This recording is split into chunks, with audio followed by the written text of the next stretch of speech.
You're listening to the ESO Network, your station for all things geek. Ian, look at this. What, it's a police box? What on earth is he doing here? I mean, these things are usually on the street. I feel it. Feel it, you feel it? It's a faint vibration. It's alive. Earth Station Who, a fun mashup celebrating nearly 50 years of Doctor Who universe. Hold tight, you never know where the TARDIS is going next. Who are you? Yes, I'm glad you asked that again. Bit of adrenaline, dash of outrage, and a hint of panic knitted my brain back together. I know exactly who I am. I'm the Doctor. Sorting out fair play throughout the universe. Now please, get off this planet while you still have a choice. Hey everyone, welcome to another episode of the Earth Station Who podcast. That's right, folks. Still no new Doctor Who. So we're here, we're talking to you, and we got a great crew to talk all about this awesome episode going from the Fourth Doctor era. We are looking at the brains of Morbius. Oh, this one I've been looking forward to for quite some time. It's one of those that I don't know why it's been almost 30 years since I've seen it. Because watching it this last weekend, I was just like riveted just watching it and just like, this has so many implications with the new series. It's just like, it's pretty darn awesome. And we're going to talk all about it. And speaking of talking about it, let me introduce the panelists, co-hosts, or whatever you feel like calling these guys. Let's, of course, welcome Mr. Mike Gordon. Howdy. How are you, sir? I am peachy keen, and thank you, a panelist and co-host. You know, that I've been certainly called worse. Yeah, I thought so. At least, you know, we're not measuring you for your head, so it's okay. Not yet, anyway. Yet. It is early. It's very true. And, of course, you just heard Mary Ogle. Hi, everybody. It's great to be here. Yep. It's very happy not to be talking about the Peter Davison era anymore, right? I am thrilled. You do not know joy I am expressing. Happy dance. You're doing a Kermit flair. We just can't see it right now. And, of course, joining us as our guest this week is Robert Ray. Welcome back to the show, sir. Thank you very much. I appreciate it. I'm glad to have the opportunity to talk this really great show with y'all. It's been a while, actually, since we've had you up here. Yeah, I know. It has. Well, I forget how long it goes, but it's all right. Well, you know, life gets in the way and blah, blah, blah. Time flies, blah, blah, blah. Wibbly wobbly, blah, blah, blah. Yep.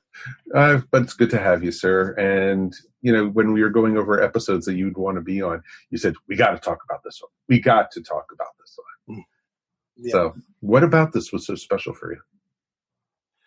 For me, it's basically back when I was a child, I actually we had this cable box and everything, and this one station, which back then were the call letters of WWOR, and they were showing Doctor Who on at 10 o'clock in the morning. So I struck a deal with my sister, saying, okay, I'll watch Doctor Who this week, and you can watch cartoons next week.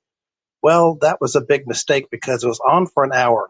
And what I saw were the first two episodes of The Brain of Morbius. At that time, I didn't realize what it was until I rediscovered it again on PBS, and then came up to from the Ark in Space all the way up to something that's like, wait a minute, this looks familiar. And all of a sudden it clicked. It's like, oh my gosh, I finally get to see this episode, this full episode from beginning to end without missing a beat. So, you know, it holds a special place in my heart too, because it was the first thing I'd ever seen. It was a really riveting story that's almost like a Frankenstein type story. And it was just wonderful to watch. That's awesome. Yeah, it's definitely the horror Moffat of that area. And so it's pretty cool. Mm-hmm. And it's awesome to have you here to talk all about it, folks. Absolutely. But of course, we want to hear from you guys at home, too. Please write us. We'd like to hear from you talking about what about this one is so special. You know, what has the feel to it? What does it mean to you? Please write us, of course, at earthstationwho@esonetwork.com. Remember, that's a new email address, so feel free to write us there. We definitely would love to hear from you guys. We do have a piece of email, but we'll read it at the end of the show. So until then, let's get started. Since there's no Doctor Who news, let's jump right in to this wonderful episode.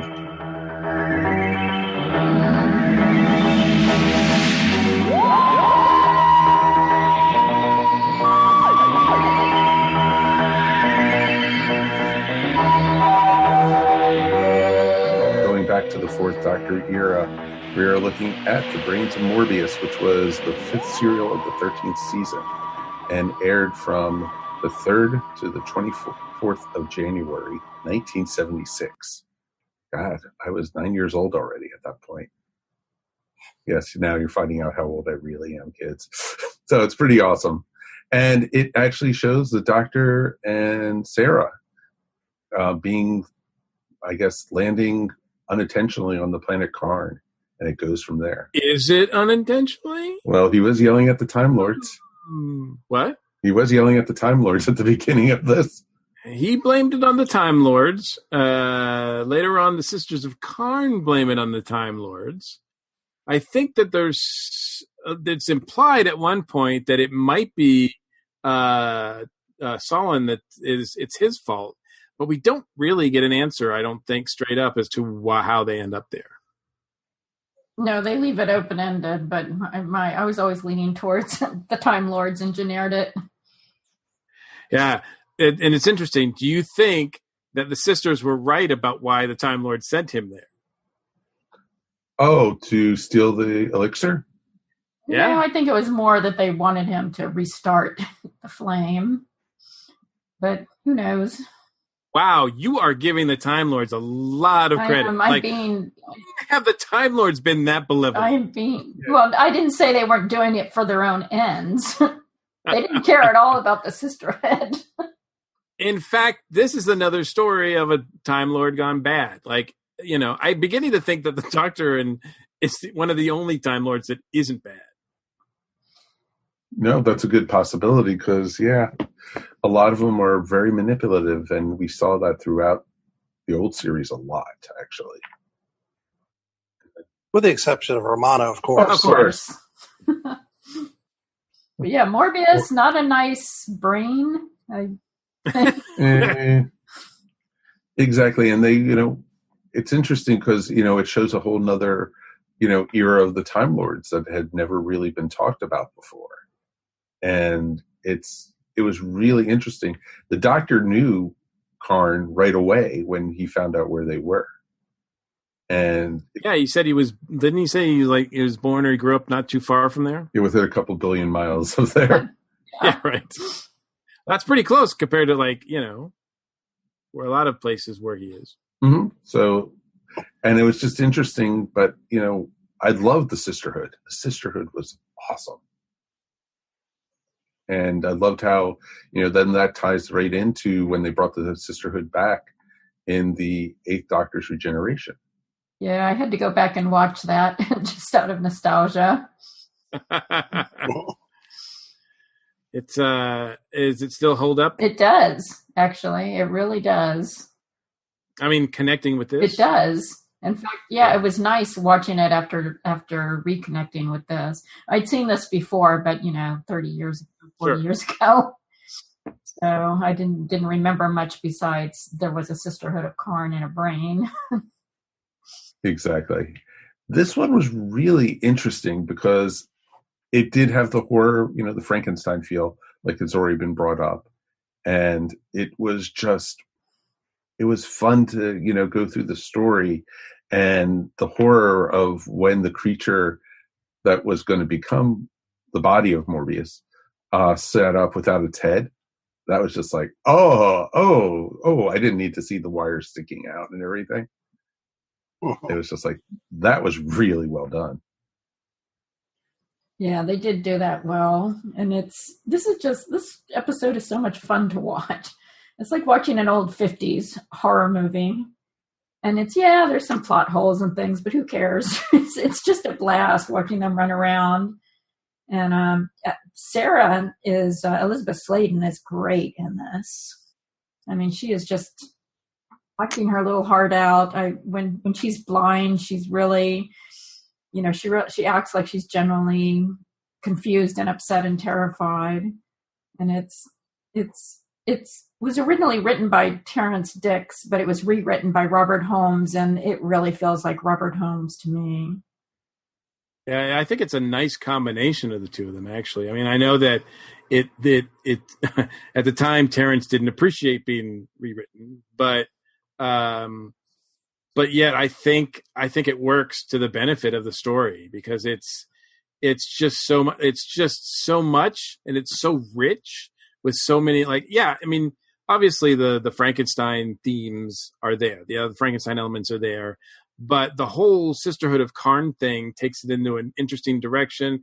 Add to that some Time Lord, lore with Morbius himself, and it just, I mean, it's so deep and rich of stuff that I'm surprised it took so long for someone to follow up with any of this.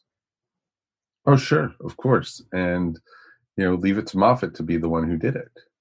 Did the Sisterhood ever appear any other place other than those two episodes? Don't think there was another one. Yeah. There was another one with the 12th Doctor. Yeah. Forgot which one that one. Peter met them. Yes. Yeah, he did. I think was it once or was it twice? I want to say twice. I think it was twice. I mean, wasn't there a two-parter that had anyway?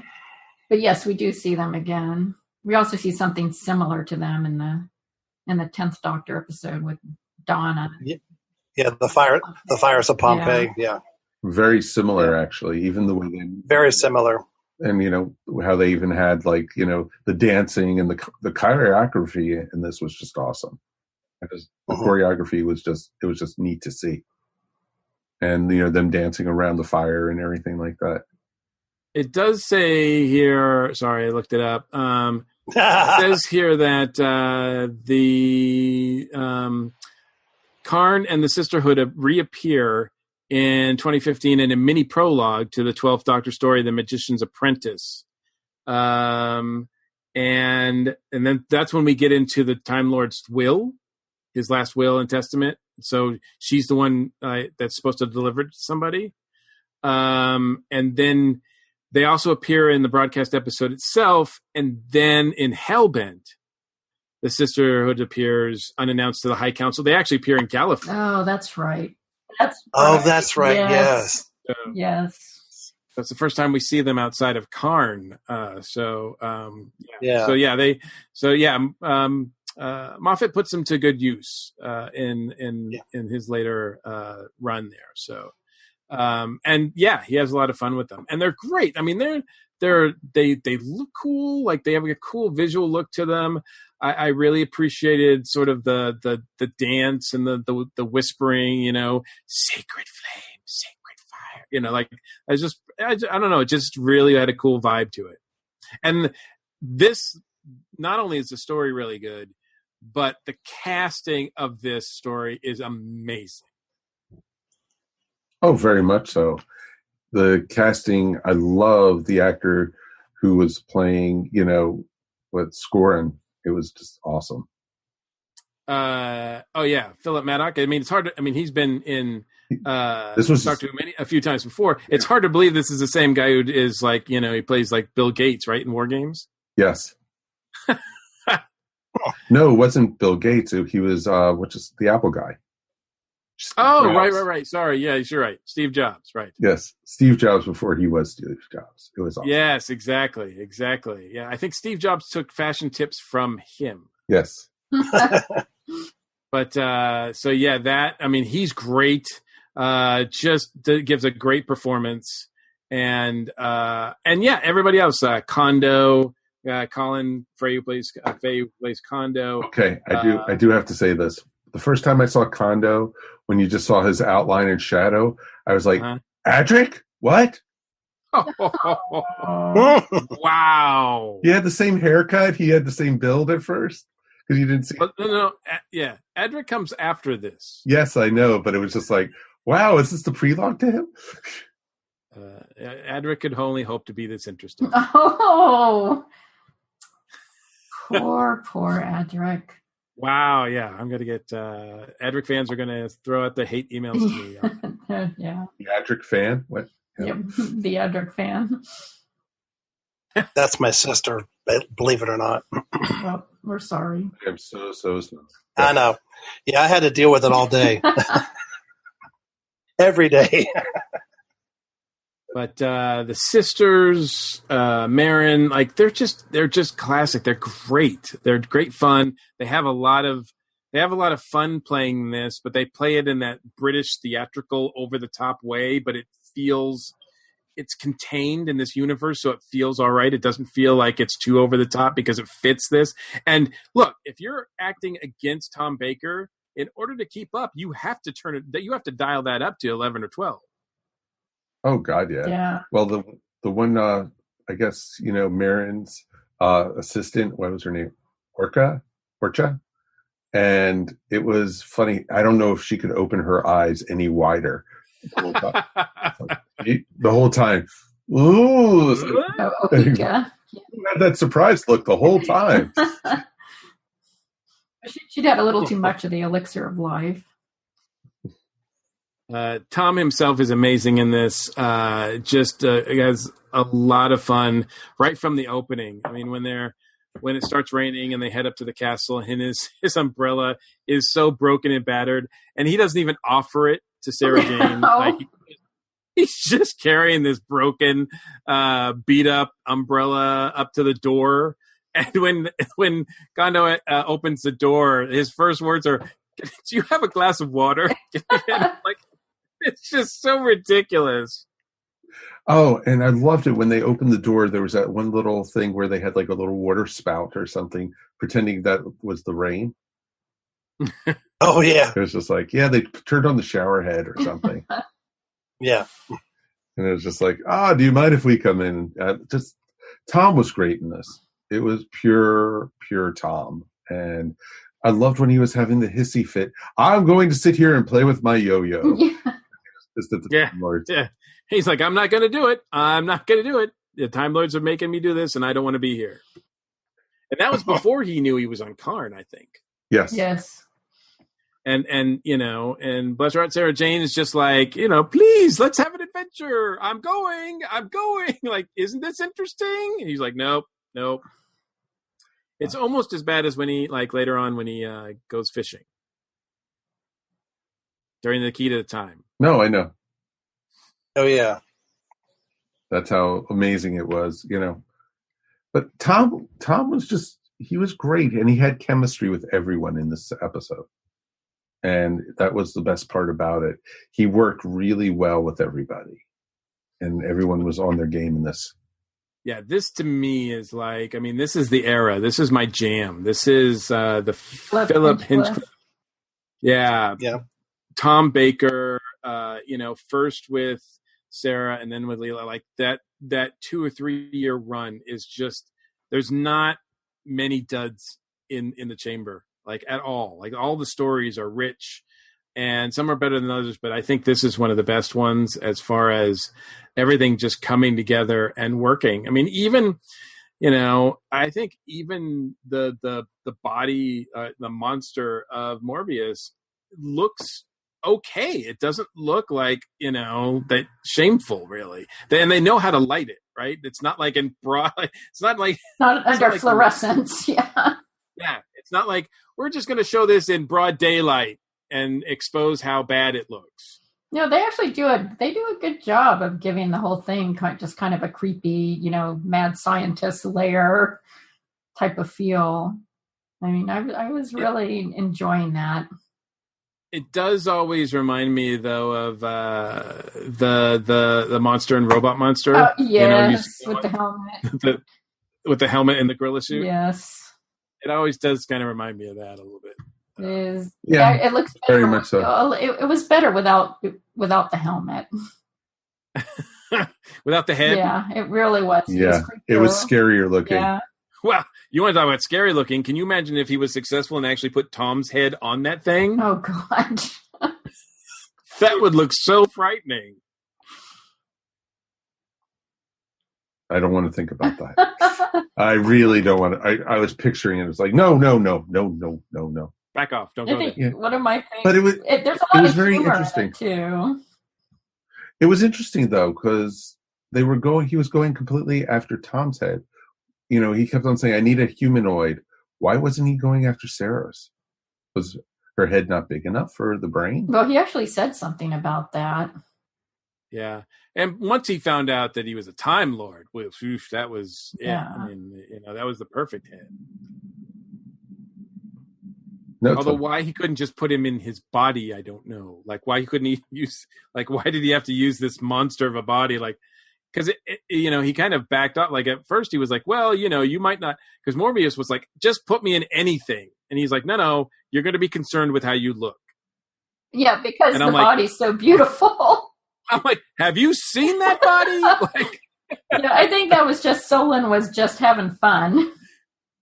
That was his thing. It was just a joke. But there's a lot of dark humor here. Like I love where like the brain gets dumped on the floor and Solon retches over God. And then he's like, oh, it's okay, he's fine. It's like, what is this? What is this? The brain of Morbius or Young Frankenstein, or is it Frankenstein? Dun dun dun. I kept on thinking that every time I saw the lightning. It was like, yes. And then of course, we needed a Froppler car, so it would have been cool. Yes.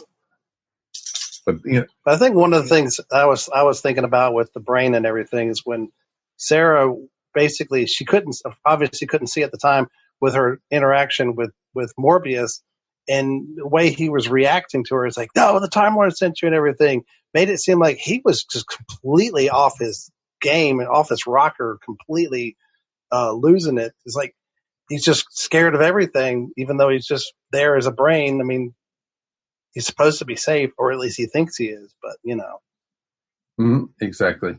And it's Sarah's got these two great moments. One is where she's like looking for the doctor, and he gets beamed off to the sisterhood. And so she's like looking in the lab, and then she like pulls the curtain, and there's that body. It's like, ah! And then, so I think that's actually an end, right? A cliffhanger ending. Yeah. I think it's the end of the first part. Yeah. And then that shows up, that sort of foreshadows later on when she finally gets her sight back. She's like, I can see. And the first thing she sees is the Morbius monster body. She's like, ah! I wish I was blind again. Yeah. She starts clawing her eyes out. I don't want to see. Sarah was not having a good day. No.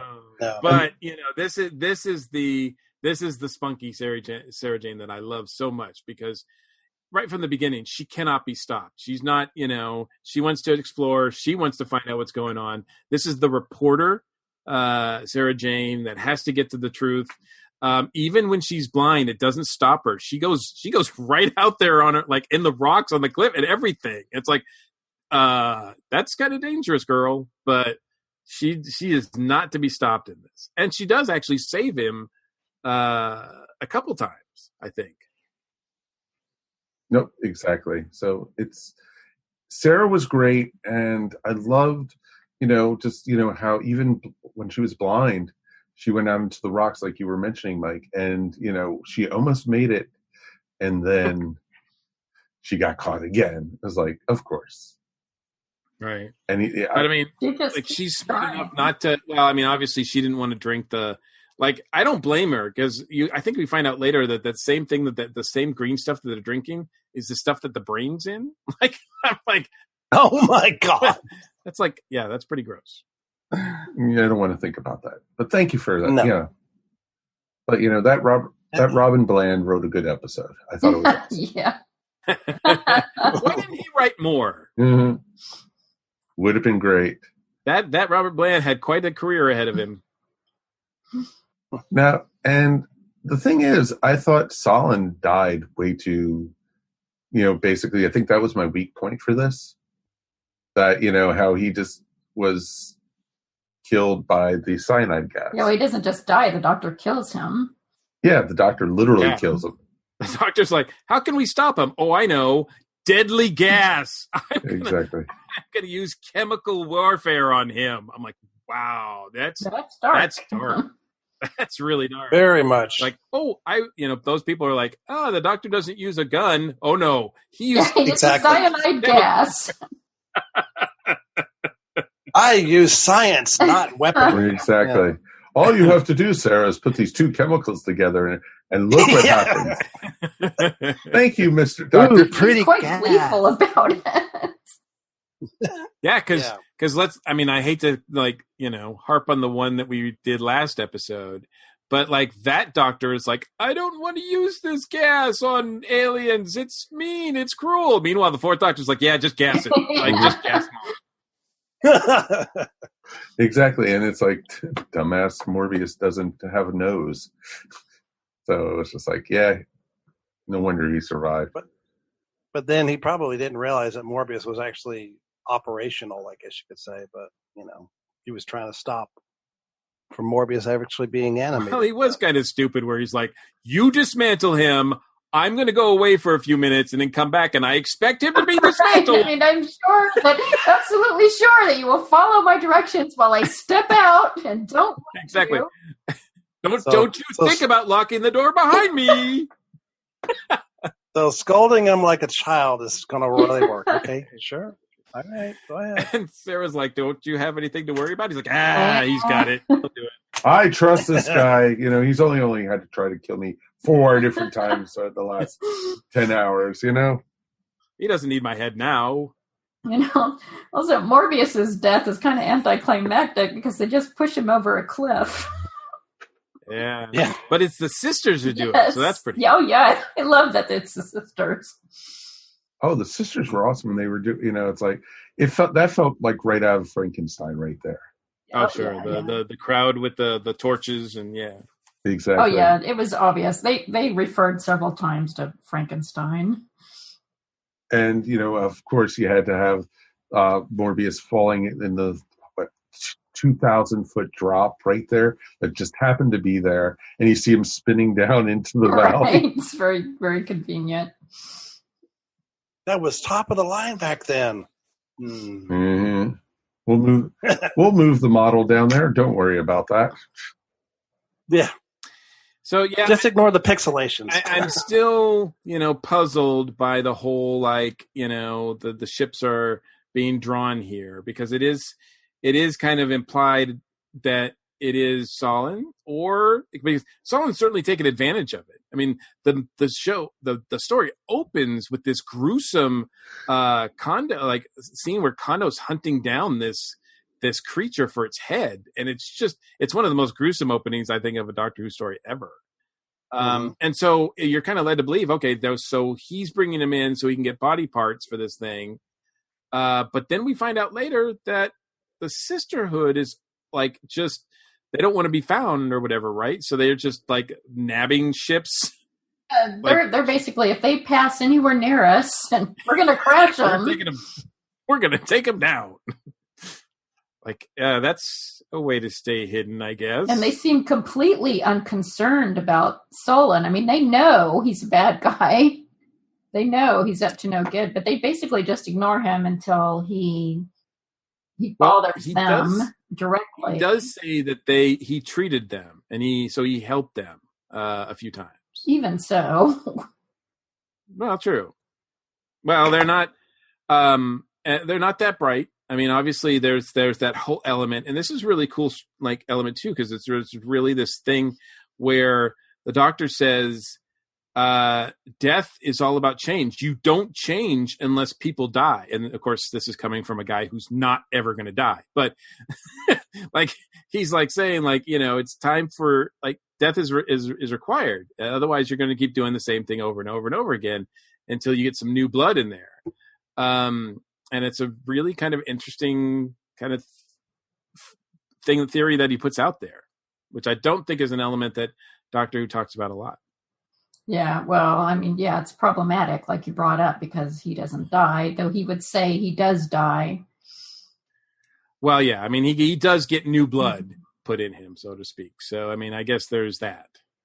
I mean, as Mike always likes to say, the show is about change, even though, a lot of elements of it stay the same throughout the 50 years that it's been on.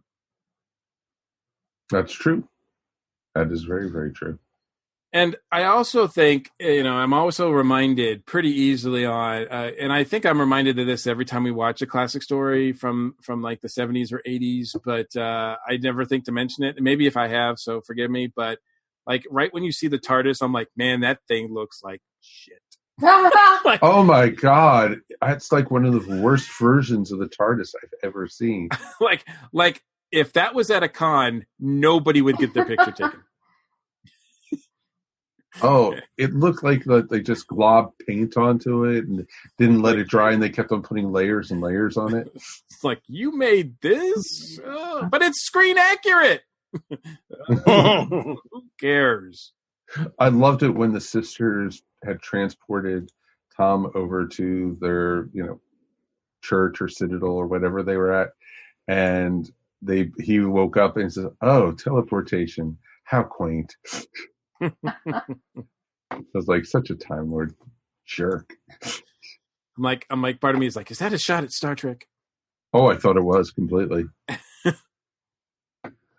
So it was just like, yeah, that was pretty funny. And, there was a lot of good in this. There was just, the story did not ever let down.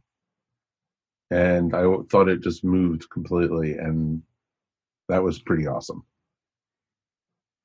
Especially after last episode. Oh my God. Yeah. We didn't have to go far to get better than last episode, but this was really a step above. It's just so much fun to watch. Very much so. And that's cool about it. So I definitely think, there's a lot cool stuff. The one thing we got to talk about, the battle between Morbius and the Doctor. The mind battle. Yeah. The battle of the brains. The brains.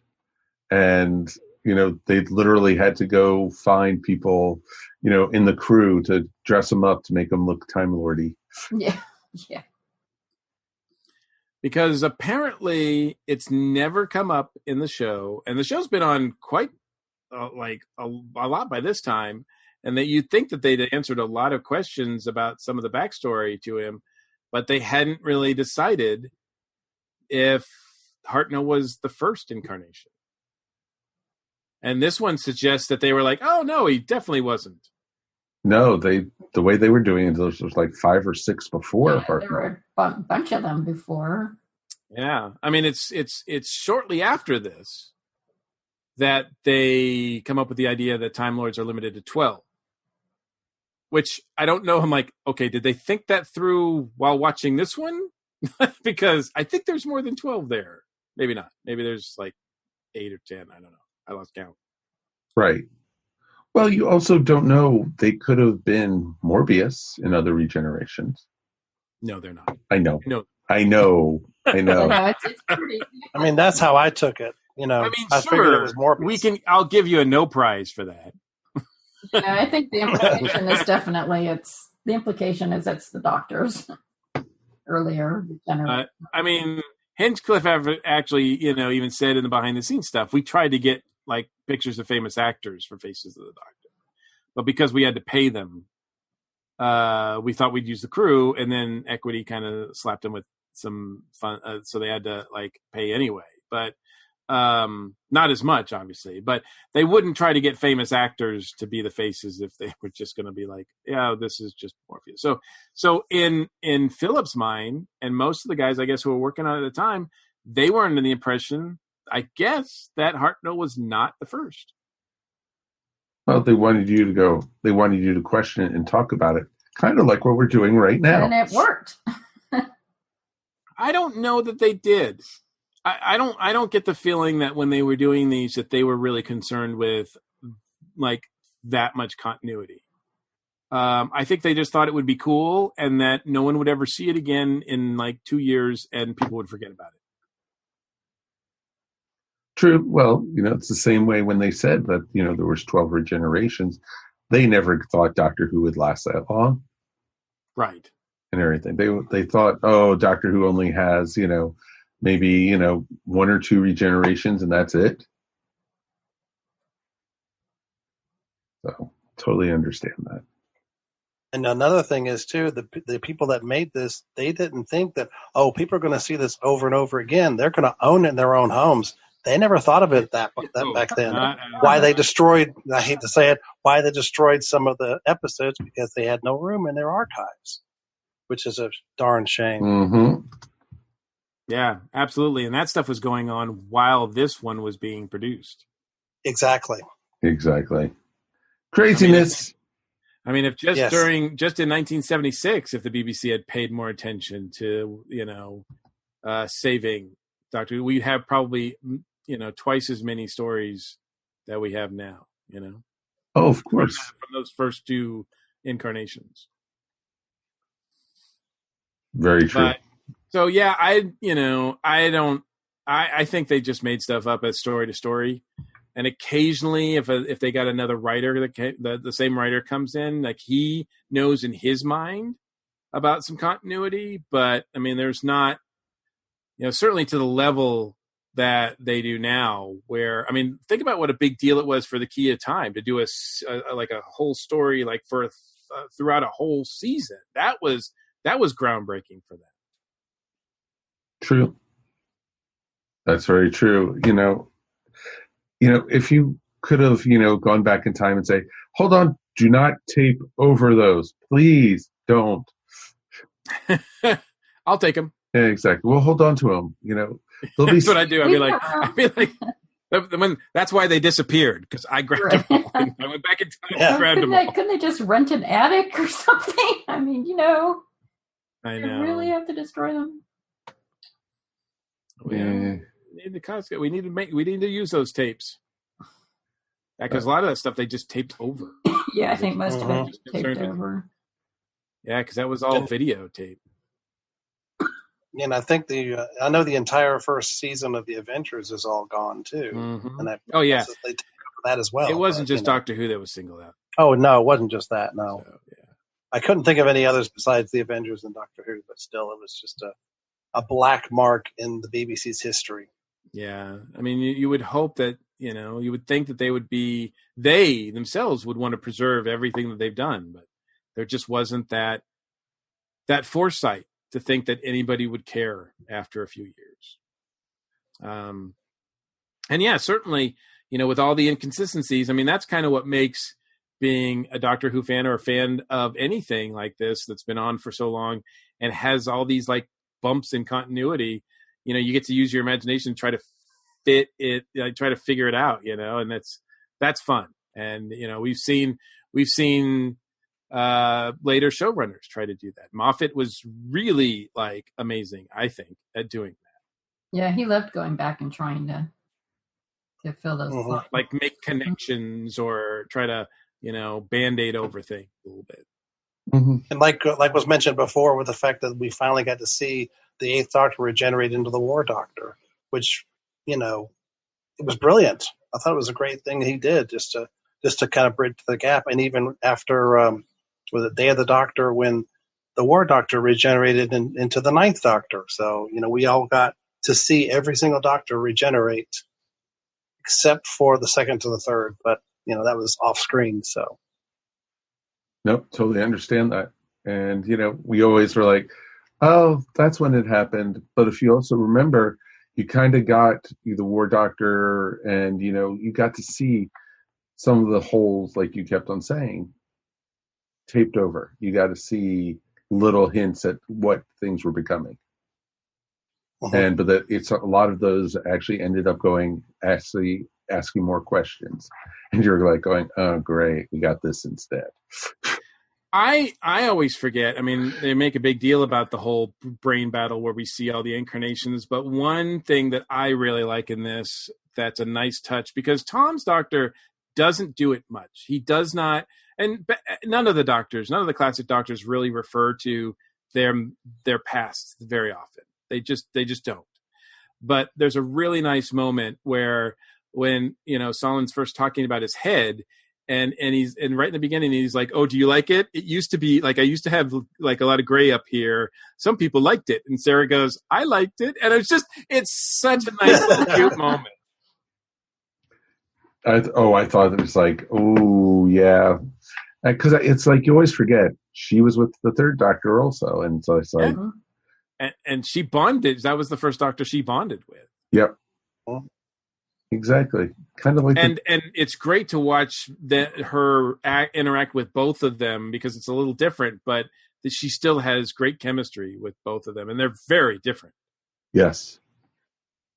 And even when Sarah Jane actually reconnected with the third Doctor and the five Doctors, it was pretty much the same thing. Like nothing had changed, even though she was past traveling with the Doctor from his fourth incarnation, and then here she is coming across his third incarnation again. And it was just, I thought it was just great the way she keeps interacting with him the same way she did in the early episodes. Yep, that's true. That is really, really true. So, I think we've been talking about this for a bit now. Any final thoughts before we go ahead and rate this? It was too violent. I'm with Mary Whitehouse on this one. This was crossing. Let's just cross the line of what good taste was, and protect the children. Think of the children. Think of the children. Oh goodness. Oh, well, it was great because I was watching some of the bonus material on this, and they were saying I think what pushed it over the line was the brain falling onto the floor. I know. Yeah. Not Tom Baker almost getting on fire. Like, that's actually a scary scene. I'm like, how did his scarf not get on fire? Like, it's just like, that's amazing. But he's surrounded by all these flames, and I was generally worried about Tom. Mm-hmm. And from what I hear, with good reason, because he almost did get burned a little bit. Exactly. It's crazy. And it's just like playing with fire. Oh, joy. And, it was an interesting scene. The women dancing around it, and just all, and even Sarah getting into that a little bit. I loved how when she had the little wrench from Tom's pocket, pulled it out and cut the ropes with it. Mm-hmm. It's just like, that was pretty funny. It was just, I enjoyed it. So let's go ahead and rate 1 out of 5 TARDISes, 1 being the worst, 5 being the best. Mary, you got to go first tonight. Oh boy, I am going to give this a 4, and the reason I'm not giving it, say, a 5, is because there are some things that took me out of it, like the scene where Sarah Jane's with the Sisters of Karn. I'm like, how can they not notice that she's there? It's kind of obvious, but this is just a seriously fun series of episodes that I highly recommend people go back and rewatch because it actually has a lot of seeds in what happens later on in Doctor Who, and it's just it's a blast. So I'm giving it a good solid 4. Okay, Robert. Yes, I would actually also give it a 4. There were some good bits in there, but there were some that to me just didn't seem to work well with the story. But the fact that like where it said that Morbius was kind of going crazy and everything, and the Sisterhood were right there, and I'm like, really, we're going to go here? He's like afraid of them or something.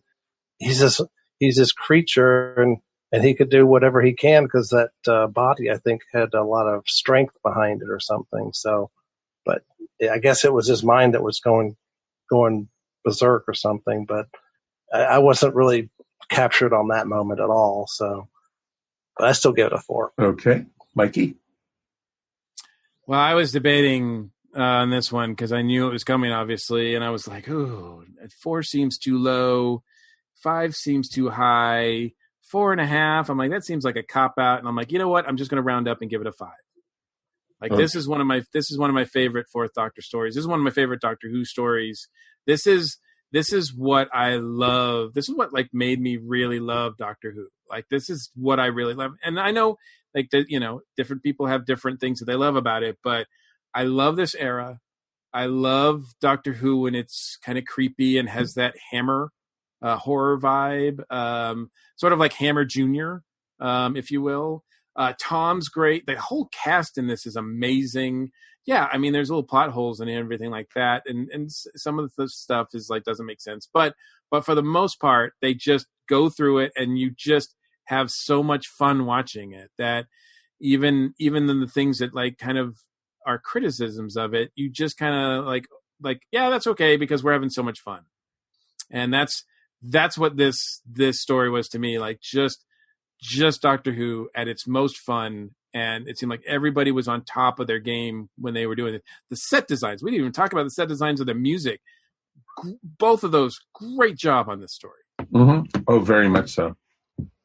The background music, the theme, and the whole feel was just awesome. Yeah, sometimes we've seen Doctor Who music get in the way. This was perfect, I thought. Agreed. And that was part of the fun of it, was just I enjoyed when it was coming through and the Doctor was, they built up the music, with the sisterhood, and each area, the castle had some kind of music. The sisterhood had music. When they were out in the field and the rocks and everything was a different feel. It was just awesome. So I agree. So yeah, I'd give it a 5. And Robert kind of proved the point on this one. If it's your first Doctor Who story, it's not a bad one to be introduced to Doctor Who with, because it'll grab. No, not at all. No, you can become addicted to it just like someone else on the show, right? Yep. So awesome. I'm going to give this one a 4.5. I enjoyed it a lot. It moved really quickly. It was entertaining. I couldn't believe it. I was already finishing the 3rd episode before I looked at my watch for the first time. It's like, whoa, okay, but might as well just finish it. And it was pretty darn awesome. Definitely would recommend this to somebody for the first time, or if you hadn't seen Doctor Who in a long time, come back, watch this one. It's really fun. And I know it's actually being aired on Pluto TV whenever the heck they air it, Right. So there you go. This is one that if they did one of those Fathom events, I would love to see this on the big screen. Oh, that would be yes. fun, yeah. I wonder if eventually we'll see this one on Blu-ray. Oh, I hope so. Yeah, they better put all of the Tom ones on Blu-ray. Oh, they should. Well, they've gotten the first and the last, so you never know. Yeah, I don't know why they wasted their time with the last, but well, the Adric fan club, of course. Of course. The huge Adric contingent of fans that demanded it. Well, I mean, there were some good stories even with Adric there, but whatever. Wait a minute. So time out. So does that mean, because Peter's first year is on Blu-ray, right? Yes. Yes. So yes, it is. you can get Adric's entire run on Blu-ray, right? Yes. Wow. Up until the time he snuffed it. It's amazing. From his introduction to his snuff in it. They should have just made a Blu-ray set called The Life and Times of Adric.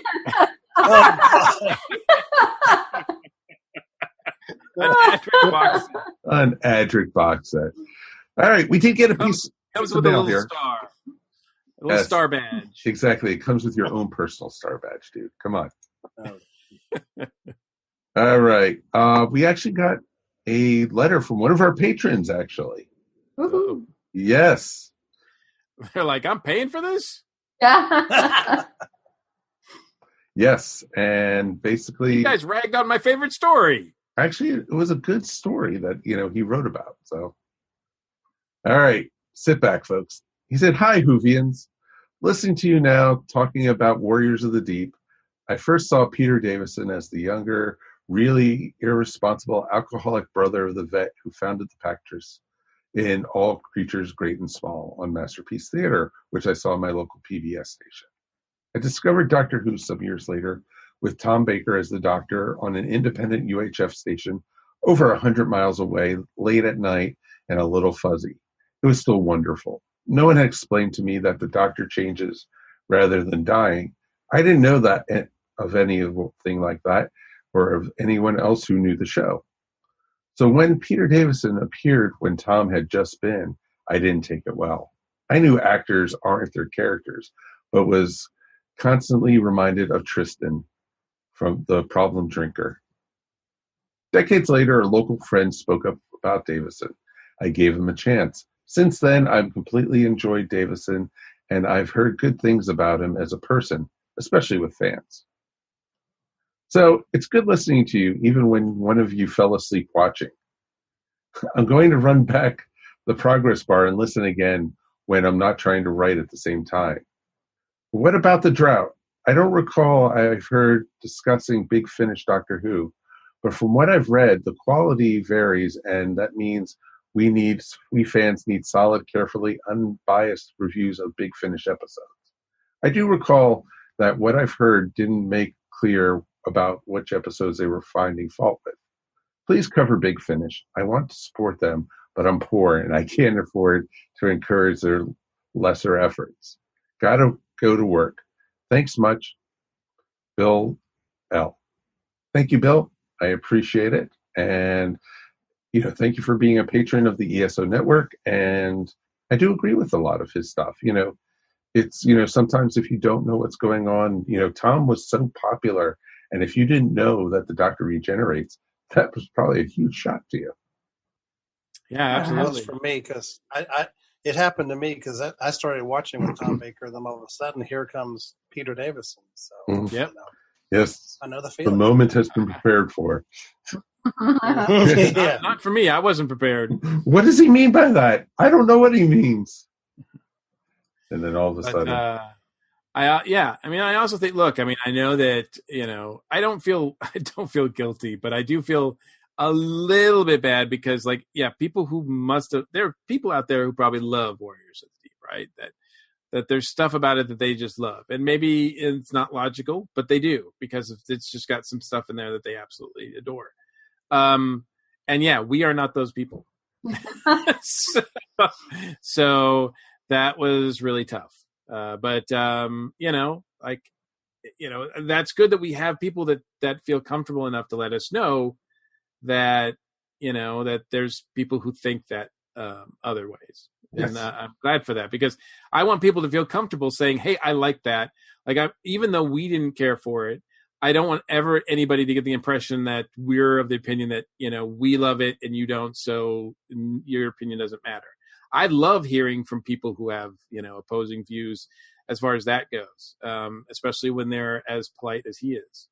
No, exactly. And, Bill has written us before for other things, and it's awesome when you can actually, have civil discussion about things that maybe you don't see eye to eye on, or if you do agree on things. It's just great to have a good discussion. And that's why we like doing the podcast here.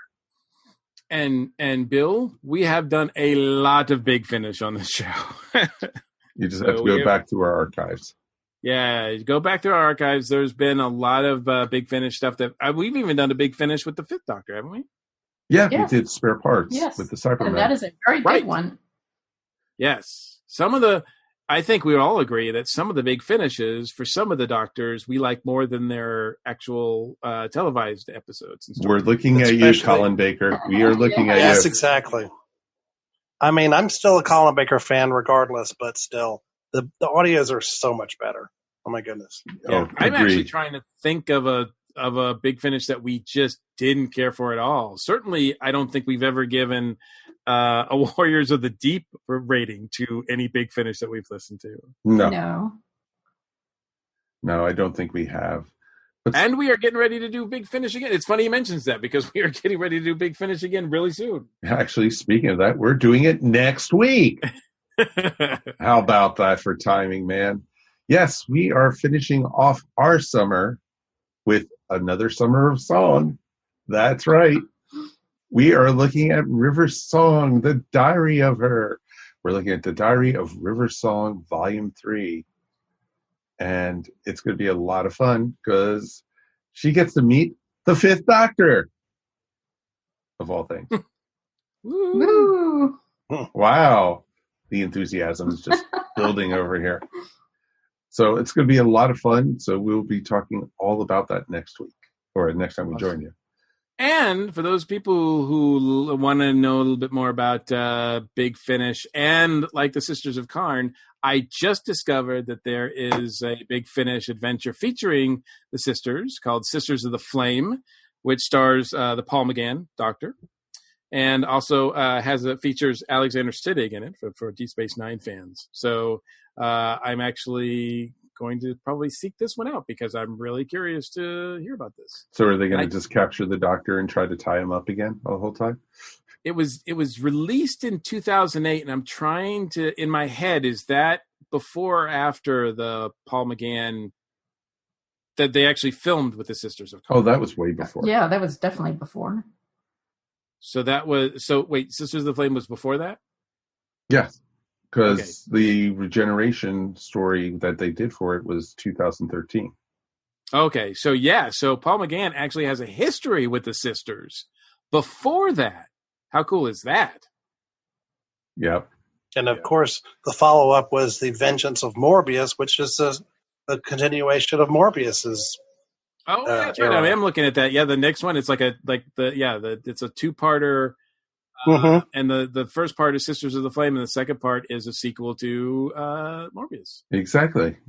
Hey, folks, there's some Big Finish right there. They should be writing us checks. That's right.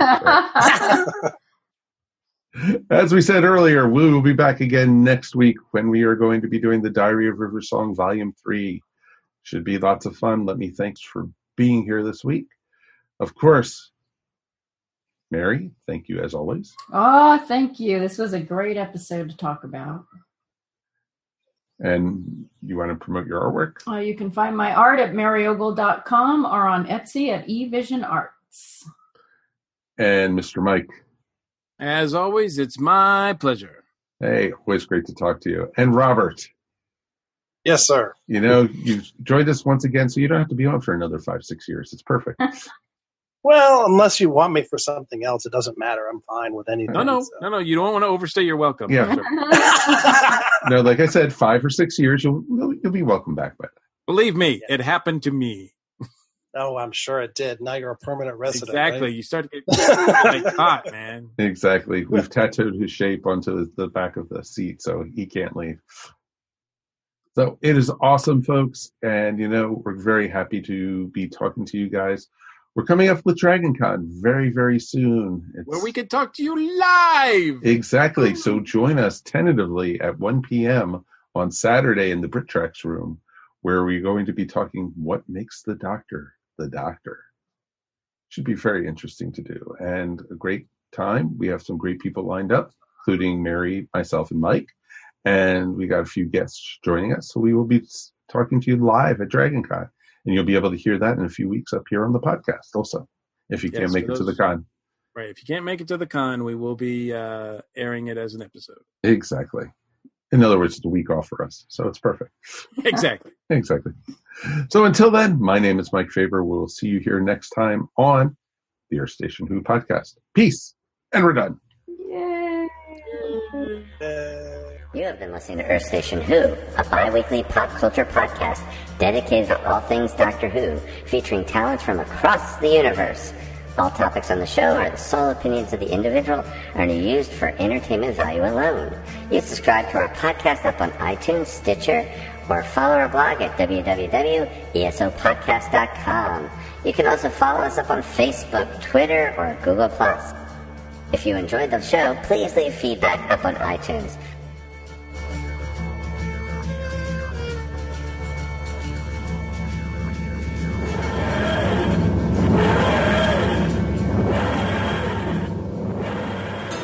Howdy! DragonCon 2019 is fast approaching, so fill up your buckets of rum and keep up with the latest news, announcements, interviews, and mispronunciations of guest names as only the Con Report podcast crew can make. Let us be your guide each month as we count down to the big event on Apple Podcasts, Spotify, or your favorite media player. Listen to the DragonCon Con Report. It's almost as good as being there, but without the long lines, smelly gamers, and hangovers.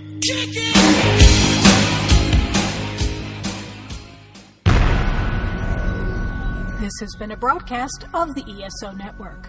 Be part of the crew and help support our shows by donating to our ESO Patreon or by shopping through Amazon.com or the TeePublic store, which can all be found at www.esonetwork.com. The ESO Network, your station for all things geek.